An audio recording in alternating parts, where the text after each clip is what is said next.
Hello there ladies and gentlemen, TX141 here, also known as Paul, welcoming you eventually to another Air Battles gameplay for the arcade mode of War Thunder. But before we do any of that, I want to personally say a massive, a huge, the largest possible thank you I can give you all for allowing me to accomplish my dream, and really what's our dream because I've shared it with you all and we all came together to achieve it, of reaching 1,000 subscribers. That's correct, as of the 17th of February 2015, it finally happened. And to set the scene for you when I heard it, because some of you may wonder what my reaction was, and I don't do all the sort of vlogging stuff by comparison with a good portion of people my age today, it would seem. Pardon me. I was at work during my lunch break, going through my emails as I normally do. Pardon me once again, already getting overexcited.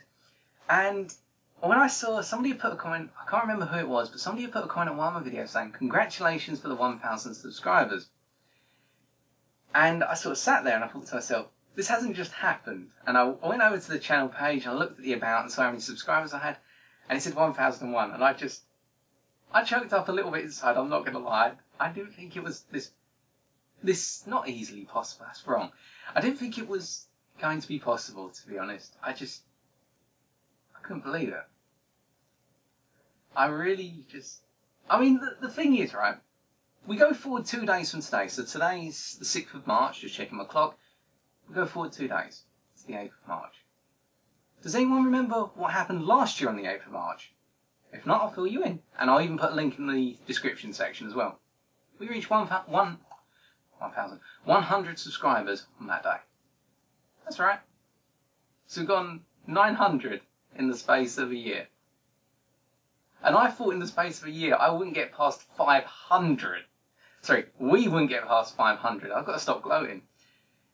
So you can see how much joy, and probably you can tell by my facial expression here, how much excitement, joy, glee this brings. But let's rein it in a little bit.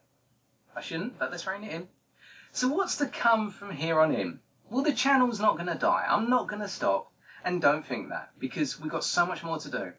With regards to the reviews, we have only just scratched the surface. We've got to go so deep now with regards to pretty much planes in general. There are so many planes still left to review. I'm not going to reveal what planes I'm going to be reviewing as part of the 1,000 subscriber special, because trust me, there's 2 in particular. One you guys can probably guess, and another one which has been highly requested for an incredibly long period of time, and it's been sitting on the sideline. But 2 special reviews coming along with the review which I did declare on the forum, which is the A6M-5 Raisin review. And on top of that, we've got tons of subscriber material to come, so subscriber replays. I haven't put one of those up in about 4 weeks now. And I'm not going to lie, when patch 1.47 came out, I hadn't had time to go through in depth all of the replays that have been sent in. I had a chance to review every replay on a holistic approach, i.e. from a top level, but I did not get the chance to be overcritical, start writing down notes and things. So to those of you who I will be sending emails to by hopefully the end of this weekend, if not the start of the week, to apologise, I am sorry. I am personally sorry I didn't get a chance to go through them. Some of the games were incredible. I mean, there was one Ground Forces gameplay, I can't remember the player's name, but in a pattern picking up, I think it was 8 for 0 in realistic. And I know some of you may have achieved better, but to me, that's impressive. So, you give an idea of how much I feel as I've let down everyone. But I'm going to let you down even more now. Because to start off the 1,000 subscribers celebration, I tried pushing my luck to the extreme. And this is where some of you may wonder, so what's been going on for the last couple of days? You've been awfully quiet, you haven't uploaded any videos, you haven't really wanted to play with anyone when you've been online. Well, the thing is, some of you recall, I did a channel update quite a while back in last year, and I'll put a link in the description below, of course. It's going to be quite a link-heavy description this time round. But essentially, I did a video on the F6F-3 Hellcat. And I'm pleased to say, by the way, and it actually brings me great joy, as you're going to see in a video in the near future, my actual joy when I recorded it live, that the Hellcat has finally been fixed. After 2 major patches, the rudder has finally been put back to its normal self. And the Hellcat has actually had its battle rating put up, but we'll come into that in a little bit. We'll talk about that in a little bit. But essentially, I said in this video, when I took the Hellcat up against some tier 4 planes, that I would never try and take it up against tier 5s and get an ace in a day gameplay, because it was hard enough going up against battle rating 5.0 planes. Well, for the last week, I have been trying in tier 5 games, and to give you an idea, going up against ME262s, F86 Sabres, the works. I have been trying to get an ace in a day game. And I'm going to have to let you down here and say I couldn't do it. I gave it every inch I could. Normally people say they gave it 110% when they tried the hardest. I gave it about 150 in the end. I drove myself to frustration. But it was such a learning process, which is why I'm so proud of the gameplay I'm going to put up on the screen in a minute. Because, no, this is probably me at my best.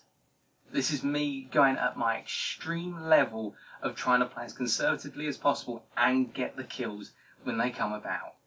So let's not go into that. But that was what I hoped to bring. So I apologise to all of you, whether it's the DMH guys who I have practically ignored for the past week, and I'm sorry about that, or just any of you friends on War Thunder or subscribers, if I've ignored you, haven't really gave you any videos, because, yeah, I've spent a whole week working on that. And hopefully the gameplay that you are going to see will make up for it.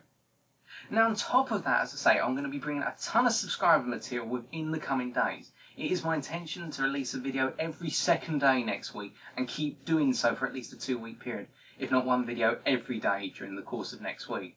And as I say, a lot of it's going to be subscriber material. There will be a review chucked in, I believe, towards the start of next week and at the end of next week. Not going to say which planes they are, though. And on top of that, we've got TX's Tips Part 9. I'm going to be starting to work on that as soon as I've finished these last 3 reviews I've got in the bag. Then we'll be going back to TX's Tips, and then I'm going to be working on something which I do every year, or I plan to do every year, and that will be Arise Part 2. That's correct. You remember the video with the Focke-Wulf on 90D9? It's coming back again, because I have not flown that plane for the last 5 months, if I remember correctly, but I haven't actually touched that plane, so it'll be good to get the dust off and bring Arise 2 back. So, before I go on and bore you all to death any further, just one last thing I wanted to say, and that is thank you for all of your support, your time, your encouraging comments, and just the positivity you all bring. I'll be honest, I read the forum, and some days when I go through the forum, and this is nothing against the people who make certain remarks in the forum. Everyone is equal in my mind. Everyone deserves their opinion. There is a lot of negativity sometimes when I look through the forum, as there is with any video game, with anything in life.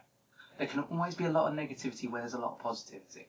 But I will never, and I will do my best, never to be negative about this game, things on the channel. If I get frustrated, as I sometimes do, some of you have heard me in the subscriber sessions go, oh, for crying out loud, these guys are chasing me around the map, things along those lines. I do that to get the frustration out, but at the same time, because I am having fun. As we all do, we all shout our scream from time to time, or we all have our way of expressing minor frustration which comes back out as enjoyment in the end. Or at least I personally, that's the way I look at things. So we're going to stay positive, we're going to keep smiling, as always, and we're just going to enjoy the ride, no matter how long or how short it is. So I'm going to stop with this personal little moment here. Thank you once again for everything so far. And now let's get into some rather interesting gameplay. Ergo, our gameplay for today is taken from the airfield domination map Stalingrad Winter. For this game we are using the following setup. Stealth belts for our 12.7mm. The reasoning here is twofold. Firstly, the mixture of armour-piercing incendiary and incendiary rounds has a very good combined effect when instant on enemy fuel tanks, usually penetrating them and setting them on fire accordingly. On top of this, we also have the fact that if we manage to catch an opponent in the rear by surprise, the lack of tracers means that if we do happen to miss our first burst, our opponent may not react to our presence, as they will not see tracers whizzing by their cockpit. This can set us up with a second opportunity, which we can exploit to maximum effect. To bring this all together, we are using a 400m gun convergence, and the reasoning here is due to the high speed nature of the dogfights in tier 4 or higher, whereby aircraft can fly past each other and go from distances of say 0.1 km to a kilometre very quickly. And so by having a 400m gun convergence, we accommodate tight turn fights with distances of roughly 0.3 to 0.5 km between aircraft, and we have the ability to use our spray at longer distances to perhaps clip enemy aircraft that are trying to get away. And we bring this all together finally with a 30-minute fuel load as per the usual to ensure that we have the fuel capacity to make it to the end of the game. And so to start off with, we have a huge amount of fortune with the enemy Meteor pilot not clocking our presence at approximately 3,000 meters altitude, with the Meteor being at approximately 3,500 meters altitude. Instead they decide to dive after our friendly bombers who are attacking the ground units, and this means that we can gain a huge advantage over the jet aircraft that have decided to stay up high, but not at the same altitude as our own, whereby we now have the altitude and therefore the potential energy advantage over the shooting star which we see harassing our friendly Lancaster, and the eventual 262 which also intervenes. What this means is essentially we can now build up our speed and go into a gentle dive after the shooting star, who after their second pass on the Lancaster goes for a third, but then realises that we are incoming, and so decides to dive away instead. We cannot catch the P-80, but instead we can turn our attentions towards the 262 who has used up their energy to knock out the Lancaster, and we can make them pay for this. We open fire and cripple what would appear a good portion of their control surfaces, at which point we juggle the two aircraft by climbing after the P-80 once again, so they cannot use their extended turn circle by comparison with our own in order to come around on us effectively. Instead they have to break off, and we can finally come around for a second pass on the 262 and deliver a crippling blow. We come down and we open fire at 0.7 kilometers, doing as much damage as possible and knocking out all the control surfaces it would seem to achieve a critical hit.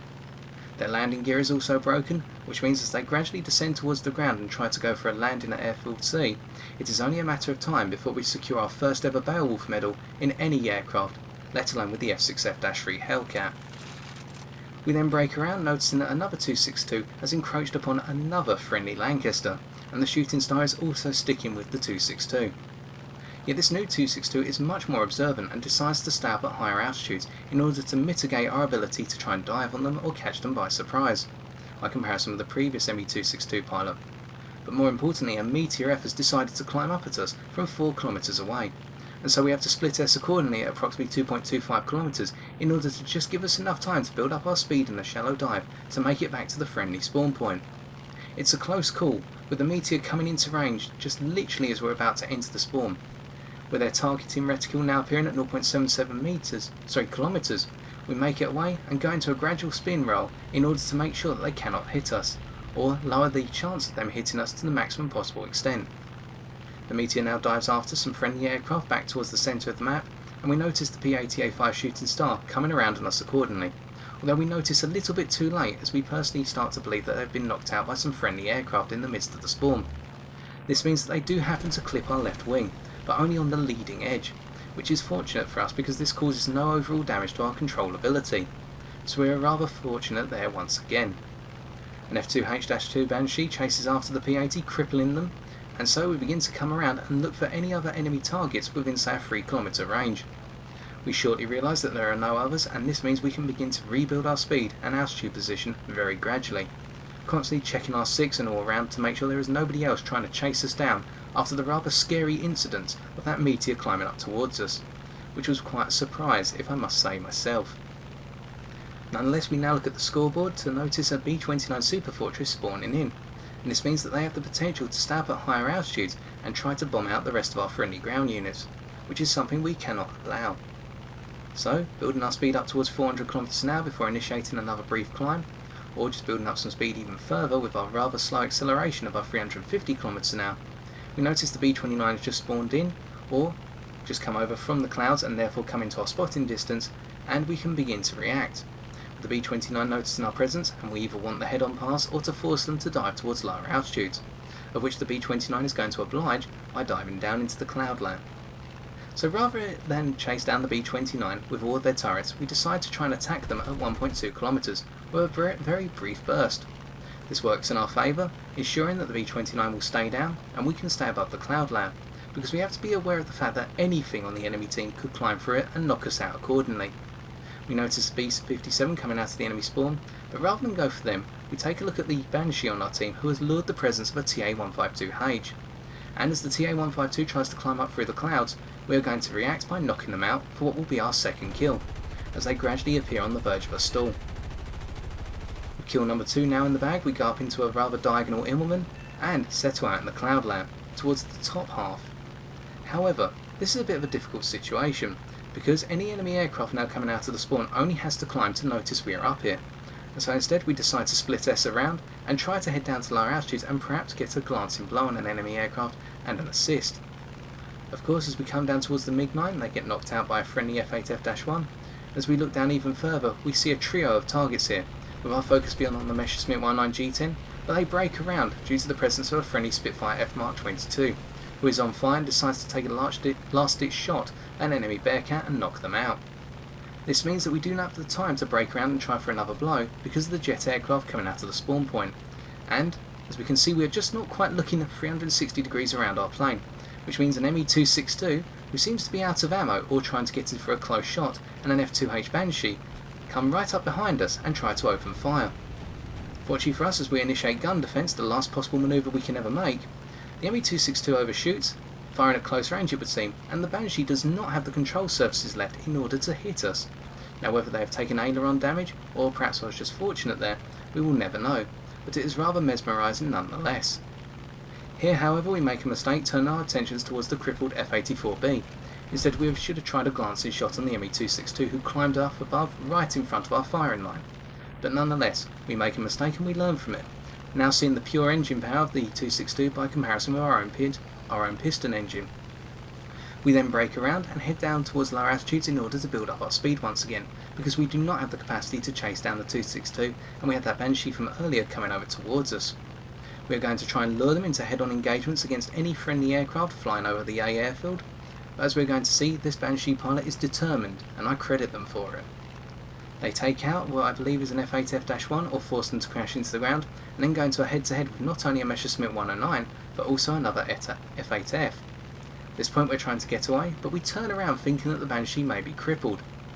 We are proven wrong as the Banshee comes into a head-on, and so we try a counterintuitive approach here with our snap roll. With the fact, we decide to time it rather late in order to make sure that the F2H thinks they've got the clear shot on us. They are then knocked out by a friendly Tempest, and so we can fly back into the spawn rather safely and begin to climb once again, with the attentions of the enemy aircraft now drawn towards the airfields over the other side of the map, i.e. B and C, especially seeing as our team holds at least two, if not practically all three airfields, as we can now see. But the enemy team now takes over B, and accordingly begins to encroach back over towards the centre if not our portion of the map. And so as we try to build our altitude and therefore our potential energy, we can see by starting off at lower altitudes of say 1000 metres now, this process is going to be a lot more tedious and slower by comparison with earlier. And so we continue to climb nonetheless, hoping that we are able to get into a position whereby we can perhaps jump on another enemy plane. But this will not materialise now until right at the end it would seem, because the enemy Tempest over there has noticed that the need for higher altitude control is just as important as going in guns blazing down at lower altitudes, whereby they are now intimidating our position up at higher altitude. So instead we decide to try and hit this F-80, whereby they have come into the friendly territory, are isolated, but using their high speed they make a full 180 degree turn and break away. And with the enemy Tempest also coming down now for a boom and zoom pass, we cannot take this any further, because we will get ripped apart accordingly, especially with what is I believe an F8F also coming over from the edge of the map. If we had stayed we would have probably been shredded to bits. And so as we climb back up towards our friendly spawn point once again, we're trying to look for an opening, with 262 also coming charging out the centre of the map, and so we have to level out and put our nose down slightly once more to ensure that we can keep up our speed and engage in any very tight manoeuvres or tight turns if they come directly towards us. However, the 262 decides to climb off to the side for a bit in order to lure the attentions of friendly aircraft, and it is at this point that the enemy team has pretty much taken over the centre of the map and is pushing towards A. Here we notice a Messerschmitt 19, an F8F and another F8F all pushing towards the A airfield, along with the rest of the tail end of enemy fighters. And so at first we decide to try and see if we can get an opportunity on the swarm that has come out of the the C airfield, and rather mitigate our approach on the F8F that is trying to capture A. Soon we try to dive down on F4U Corsair, but they break away with their superior energy advantage, or top speed it would seem, and so we come around on the F8F. This of course affords them the time to capture the airfield, but it does mean that we can secure our third and final kill for this gameplay.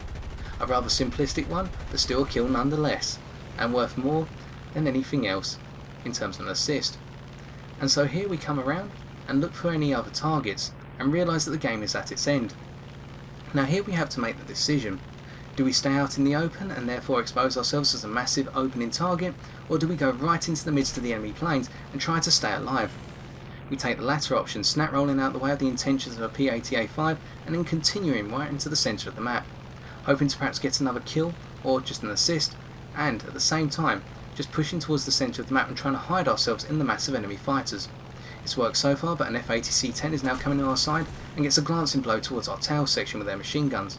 We're then going to a head-on with a Messerschmitt 109K4, snap rolling out counterclockwise, dodging the incoming fire, whilst taking a small amount of damage to our engine, which is very resilient to incoming fire. And nonetheless, by doing this we have survived to the end of the match and secured ourselves 2 Hercules medal and 1 Beowulf medal. And so that being said, let's just take a look at the post-game stats.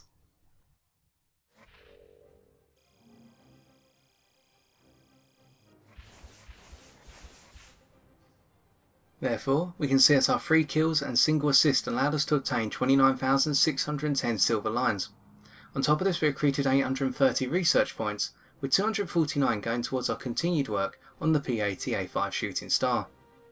We hereby conclude this gameplay with a quick re-review of the flight model of the F6F-3 Hellcat as of patch 1.47. By comparison with its previous iteration in 1.41, the plane bears a lot of semblances, with its overall versatility and consistency being retained. This means that the plane still handles very well in the turn and burn and boom and zoom styles of play, so long as the boom and zoom is kept to shorter ranges.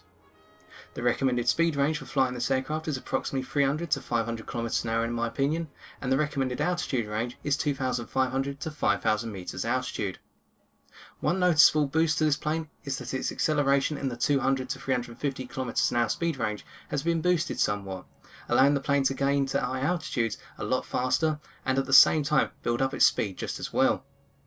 Nonetheless, there have been some tweaks and enhancements to the weaknesses, most notably that the elevator struggles to respond above 600 km an hour, making extended boom and zoom, especially at lower altitudes, very dangerous, and the plane's sluggishness at 250 km an hour or less has also been boosted, making the plane in low speed turn fights very difficult to fly and therefore an easy target. Nonetheless, by using the strengths of the plane in our hand, we were able to come 9th by comparison to the rest of the team, and be one of, if not the only fighter to make it out of the game without being shot down. Whilst this game was very frustrating to record, ladies and gentlemen, now that I look back on it I have learnt a lot about evasive manoeuvres and also about even more spatial awareness, and I should be sure to implement this in further iterations of Ace in the Day gameplays and War Thunder reviews. Once again, thank you to all of you for 1,000 subscribers, and we now march on to 2,000. So as always, if you've enjoyed this video, why not leave a like, comment or subscribe for future War Thunder videos on my channel. Yet until next time, ladies and gentlemen, take care and good luck in the skies.